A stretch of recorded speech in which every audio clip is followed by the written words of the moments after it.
درس کے اخیر میں آج کے 3 سوالات یہ ہیں کہ محمد بن عبد الوہاب رحمۃ اللہ علیہ نے حضرت علی رضی اللہ عنہ کی ایک دلیل پیش کی کہ اللہ کے نبی نے حضرت علی رضی اللہ عنہ کو 4 باتیں بتائی تھی اور ان باتوں کو کرنے والا اللہ کی رحمت سے دور ہو جاتا ہے. وہ 4 باتیں کیا ہیں؟ ہاں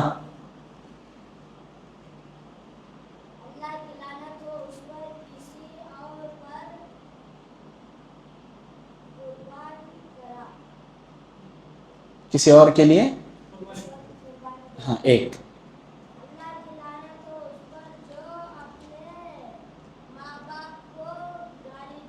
2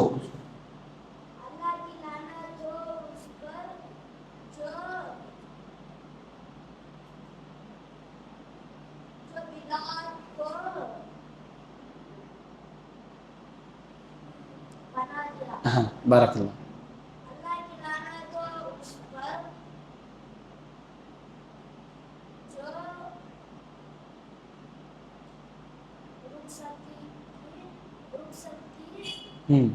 کوشش اچھی ہے، بارک اللہ فیک. آئیے 4 باتیں جو حضرت علی رضی اللہ عنہ نے حضرت علی رضی اللہ عنہ کو اللہ کے نبی نے بتائی تھی. جو شخص غیر اللہ کے لیے ذبح کرتا ہے وہ اللہ کی رحمت سے دور ہو جاتا ہے. دوسری بات، جو اپنے والدین کو گالیاں دیتا ہے وہ شخص اللہ کی رحمت سے دور ہوتا ہے. تیسری بات، جو شخص کسی بدعتی یا مجرم یا کسی بدعت کو اپنے دل میں پناہ دیتا ہے وہ بھی اللہ کی رحمت سے دور ہوتا ہے.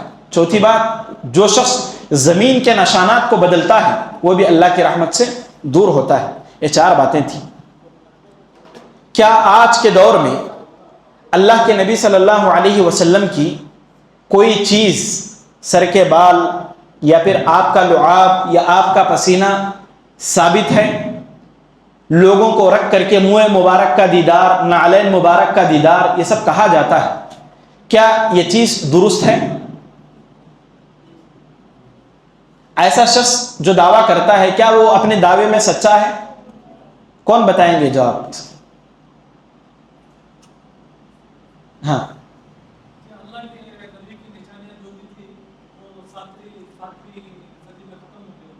بالکل، بارک اللہ فیک.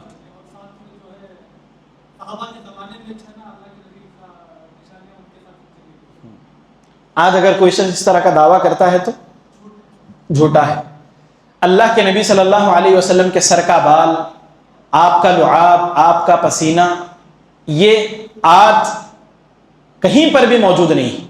اور علماء کا اس پر 7ویں صدی ہجری میں ہی اجماع ہو گئے کہ دنیا میں آج سے تقریباً 750 سال پہلے ہی علماء نے اجماع کر لیا متفقہ طور پر کہ اللہ کے نبی کی ایسی اشیاء باقی نہیں ہیں. آج کوئی یہ دعویٰ کرتا ہے تو اپنے دعوے میں جھوٹا ہے.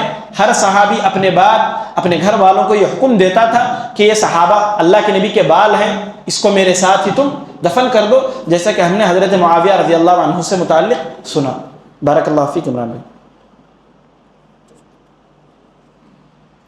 محمد بن عبد الوہاب رحمۃ اللہ علیہ کا ہم نے ایک واقعہ سنا. اس واقعے کو مختصراً کون بیان کریں گے؟ غیر اللہ کے لیے ذبح کرنے کی جو ممانعت ہے. جی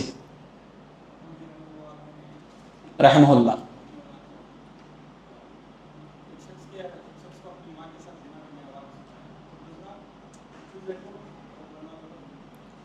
یہ مثال کیوں دی انہوں نے؟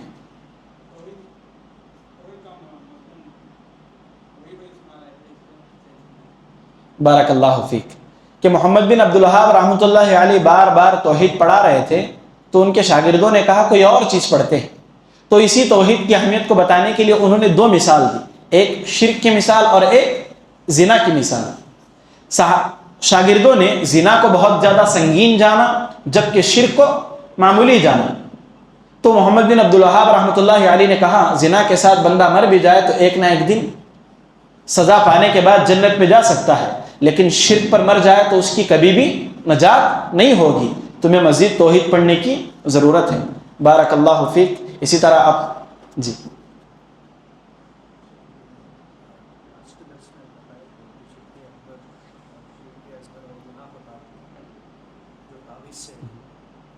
جی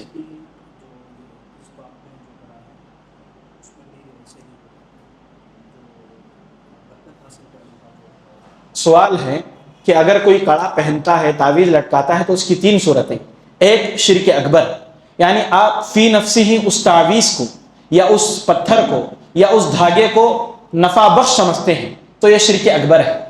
اور اگر آپ سمجھتے ہیں کہ اس کے ذریعے اللہ مجھے شفا دے گا جبکہ اللہ نے اس کو ذریعہ نہیں بنایا ہے تو یہ کیا ہے؟ یہ شرک اصغر ہے. اور اگر کوئی شخص اس کے علاوہ صرف فیشن کے طور پر کڑا پہنتا ہے یا گلے میں چین وغیرہ پہنتا ہے تو غیروں کی مشابہت ہے، عورتوں سے مشابہت ہے، تو یہ کبیرہ گناہ ہے. برکت حاصل کرنے سے متعلق یہ ہے کہ ایک شخص موجود ہے، آپ اس شخص کے پاس سفر کر کے جا کر کے یا اس درخت کے پاس جا کر کے فی نفسی ہی اس کو یہ سمجھتے ہیں کہ اس میں برکت ہے. جیسے صوفیہ کا عقیدہ ہے، وہ اپنے امام پر بیعت کرتے ہیں اور جس پر انہوں نے بیعت کر لی ان کا یہ دعویٰ ہے کہ ہم نے برکت حاصل کر لی اور یہ ہمیں بچا لیں گے. فی نفسی ہی کسی شخص کو یہ سمجھنا ہے کہ وہ بابرکت ہے، ہم اس کو دیکھیں گے یا اس کو چھوئیں گے تو ہمیں برکت حاصل ہوگی، یہ شرک ہے، شرک اکبر ہے یہ چیز. اس لیے کہ برکت یعنی خیر، خیر کسی انسان سے آپ کو حاصل نہیں ہو سکتا. خیر دینے والا کون ہے؟ اللہ رب العالمین ہے. اور اگر آپ یہ سمجھتے ہیں اللہ نے اس کو ذریعہ بنایا ہے، برکت دینے والا اللہ ہی ہے لیکن وہ امام وہ پیر ذریعہ ہے، اس کی قبر وہ ذریعہ ہے، ایسی صورت میں یہ چیز کیا ہو جائے گی؟ شرک اصغر، بدعت ہو جائے گی یہ چیز. کہ آپ نے برکت تو اللہ ہی سے مانا لیکن سبب اس چیز کو بنایا جس کو اللہ نے اور اللہ کے نبی نے سبب نہیں بنایا. یہی بات. تیسری بات یہ ہے کہ جیسے سواریاں ہیں، آپ اس پر ماشاءاللہ لکھ کر کے لگاتے ہو، جس سے آپ کا مقصد یہ نہیں ہوتا کہ ماشاءاللہ لکھنے سے یہ ماشاءاللہ آپ کو حادثے سے بچائے گا، یہ نہیں ہوتا آپ کا مقصد. اور یہ بھی آپ کا مقصد نہیں کہ اللہ کے نبی نے یا اللہ نے اس کو ذریعہ بنایا ہے ایسا لٹکانے کا یا ایسا کہنے کا. بس آپ بطور زینت آیتیں لکھ کر کے یا ماشاءاللہ لکھ کر کے لٹکاتے ہو، ماشاءاللہ بھی قرآن کا حصہ ہے، لکھ کر کے لٹکاتے ہو تو یہ چیز گناہ ہے یا کم از کم مکروہ ہے. اس لیے کہ قرآنی آیات زینت کے لیے اللہ نے نہیں اتارا ہے. آپ اس کو برکت کا ذریعہ بھی نہیں سمجھ رہے ہیں. فی نفسی ہی آپ اس ماشاءاللہ کو یا کوئی کلمے کو آپ بابرکت بھی نہیں سمجھ رہے ہیں لیکن آپ نے اس کو ذریعہ بنایا جبکہ اللہ نے ذریعہ نہیں بنایا ہے. بطور زینت آپ لٹکائے ہیں تو بطور زینت اللہ کی آیاتوں کو لٹکانا یا بطور زینت اس کے خطے لٹکانا یہ چیز کم از کم صالح فوزان حفظہ اللہ نے کہا ہے کہ مکروہ ہے. بات واضح ہے. آج کا ہمارا درس یہی مکمل ہوتا ہے. سبحانک اللہم و بحمدک اشہد ان لا الہ الا انت استغفرک و اتوب الیک. وقل جاء الحق وزهق الباطل ان الباطل كان زهوقا.